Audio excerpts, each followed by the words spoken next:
আগামী জাতীয় ত্রয়োদশ সংসদ নির্বাচন সামনে রেখে বড়িতলী ইউনিয়ন ফর চাঁদা সাংগঠনিক ইউনিয়ন ৩ নং ওয়ার্ডের আওতাধীন বাংলাদেশ জাতীয়তাবাদী শ্রমিক দলের উদ্যোগে ধানের শীষের সমর্থনে উঠান বৈঠক অনুষ্ঠিত হয়েছে। ২৩ নভেম্বর ২০২৫ ইংরাজি রাত ৮টায় এই উঠান বৈঠক অনুষ্ঠিত হয়। উঠান বৈঠকে প্রধান অতিথি হিসেবে উপস্থিত ছিলেন জালাল আহমদ শিকদার, সাবেক চেয়ারম্যান বড়িতলী ইউনিয়ন পরিষদ। বিশেষ অতিথি হিসেবে উপস্থিত ছিলেন নাসির উদ্দিন হায়দার, সভাপতি বিএনপি ফর চাঁদা সাংগঠনিক ইউনিয়ন, মোহাম্মদ ইমাম হোসেন বিএনপি নেতা ফর চাঁদা সাংগঠনিক ইউনিয়ন, মোহাম্মদ হেলাল উদ্দিন বিএনপি নেতা ফর চাঁদা সাংগঠনিক ইউনিয়ন, মোহাম্মদ জিয়াবুল সভাপতি যুবদল ফর চাঁদা সাংগঠনিক ইউনিয়ন। এছাড়াও বিএনপির অঙ্গ সহযোগী সংগঠনের অসংখ্য নেতাকর্মী উপস্থিত ছিলেন। উঠান বৈঠকটিতে সভাপতিত্ব করেন ফর চাঁদা সাংগঠনিক ইউনিয়ন শ্রমিক দলের সভাপতি আনোয়ার হোসেন। বক্তারা আগামী জাতীয় সংসদ নির্বাচনের কক্সবাজার ১ চকরিয়া পেকুয়া আসনের বিএনপির মনোনীত প্রার্থী ধানের শীষের প্রতীকের পক্ষে ভোট প্রার্থনা করবেন ও তারা আলহাজ সালাউদ্দিন আহমদের সালাম ভোটারদের ঘরে ঘরে পৌঁছে দিবেন বলে ওই সময় বক্তারা বলেন।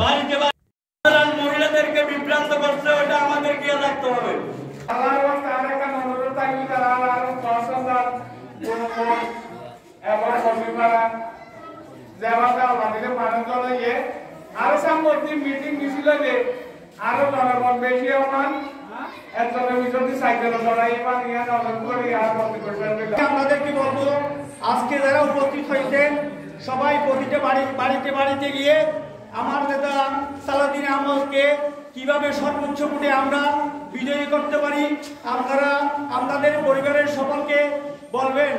আমরা ইসলামের কথা বলেন, যদি বলেন প্রশাসনকে দায়ী করেন, আপনাদেরকে যেভাবে বলে সেভাবে করতে হবে। ওই দিন এখন শেষ, এখন হবে তারিখ বাংলাদেশ। আমরা একত্রিত আছি এবং থাকবো, এই আশা এবং এই আহ্বান রাখি আমি আমার কথা শেষ করলাম। সবাই বিএনপি পরিবারের প্রত্যেকটা পরিবার থেকে এখন এখানে ১-২ করে সদস্য আসছে। আমার বিনীত অনুরোধ থাকবে, যার যার পরিবারের মা বোনদেরকে বুঝাই, আগামী ফেব্রুয়ারি ধানের শীষে ভোট দিয়ে সালাউদ্দিন ভাইকে নির্বাচিত করা মানে এই দেশের উন্নয়নের নির্বাচন করা। সংগ্রামী উপস্থিতি, আমরা ১৬ বছর এই দেশের সাধারণ মানুষের কোনো কথা বলার অধিকার ছিল না, ন্যায় বিচার ছিল না। আমরা এই ধরনের পরিবেশে একটা মিটিং করতে পারি নাই, সমাবেশ করতে পারি নাই। তার জন্য আপনাদেরকে সজাগ থাকতে হবে।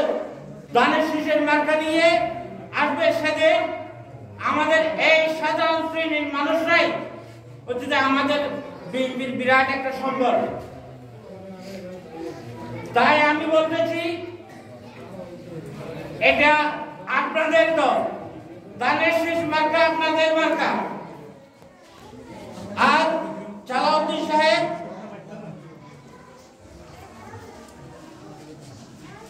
ধানের শীষ দিয়ে নির্বাচন করবে।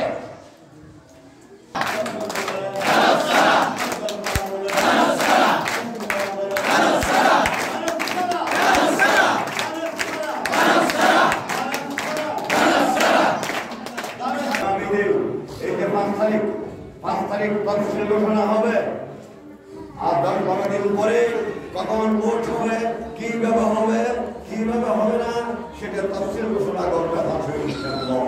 তফসিল ঘোষণা করার পর আমরা বৃহৎ জনসভা দেব, আমরা প্রত্যেকটা বাড়িতে উলুকে যাব, সালাউদ্দিন সাহেবের সালাম পৌঁছে দেব, ধানের সালাম পৌঁছে দেব।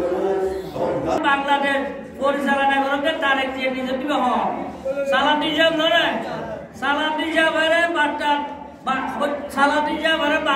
তারেক রহমানের এদিন মানুষের জানা যেতে মানুষ তেইন যায় যাই বেলায় বাজারে সামান্য একটা হতা বেলায় হয়ে যাবে সময় এটার উত্তর দেওয়া না সালাদিন যাব না তো আমরা 8 সৈনিক আর সালাদিন ভাই সৈনিক না সালাদিন সাহেব মানুষকে সদর ইশারা করলে রাস্তা ঘাটে মাত্র দাঁড়িয়ে থাকবেন না এই যে দেশে আকর্ষণ মাঝে আর অর্চনা সাংগঠনিক ইউনিয়ন বিএনপির আহ্বায়ক নজরুল ইসলাম মারা গিয়ে এরপরে জনগণ রাজ্যে সালাম দিয়ে যাবে পশ্চিম ভারত দিয়ে এটা বাচ্চা ছাড়া নোড়ো গই এটি সদর ইশারা করে রাস্তা ধরা ধরে কি হবে যে ডিমারিং চলে দিয়া আমরা দেখতে